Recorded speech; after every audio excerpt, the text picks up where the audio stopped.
Hi friends, നമ്മുടെ അടുക്കളയിൽ എപ്പോഴും ഉണ്ടാകുന്ന ഒരു ഐറ്റം ആട്ടോ വെളുത്തുള്ളി.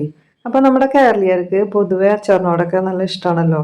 അപ്പോൾ ഞാനിവിടെ ഉണ്ടാക്കാൻ പോകുന്നത് നല്ല ടേസ്റ്റിയായ വെളുത്തുള്ളി അച്ചാറാട്ടോ. വെളുത്തുള്ളിയുടെ ഔഷധ ഗുണം ഞാൻ പറയാതെ തന്നെ എല്ലാവർക്കും അറിയാലോ അല്ലേ. അപ്പോൾ വെളുത്തുള്ളി കഴിക്കുന്നത് നമ്മുടെ ശരീരത്തിന് നല്ലതാണ്. അപ്പം ഞാൻ വെളുത്തുള്ളി അച്ചാർ ഉണ്ടാക്കാനായിട്ട് നല്ലെണ്ണ എടുത്തണം കേട്ടോ. നല്ലെണ്ണ ആകുമ്പോൾ കേടുവരാതെ കുറച്ച് നാൾ സൂക്ഷിക്കാം. അതിലേക്ക് നമുക്ക് അരിഞ്ഞെടുത്ത ഇഞ്ചിയും പച്ചമുളകും ഇട്ട് കൊടുത്ത് വഴറ്റിയതിന് ശേഷം കറിവേപ്പില ഇട്ട് കൊടുക്കാം. എന്നിട്ട് നന്നായിട്ട് ഇളക്കി കൊടുത്തതിന് ശേഷം വെളുത്തുള്ളി അതിലിട്ട് നന്നായിട്ട് വഴറ്റിയെടുക്കാം.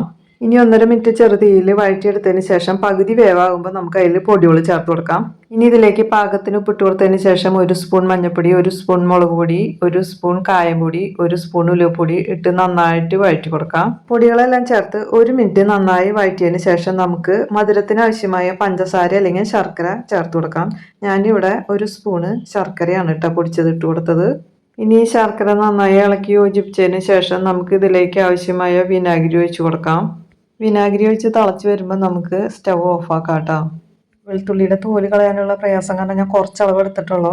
അറിയാത്തവരുണ്ടാവുമല്ലോ അച്ചാർ ഉണ്ടാക്കാൻ, അപ്പോൾ അവരെ കാണിക്കാൻ വേണ്ടിയിട്ടാട്ടോ കുറച്ചെടുത്തിട്ടുള്ളൂ.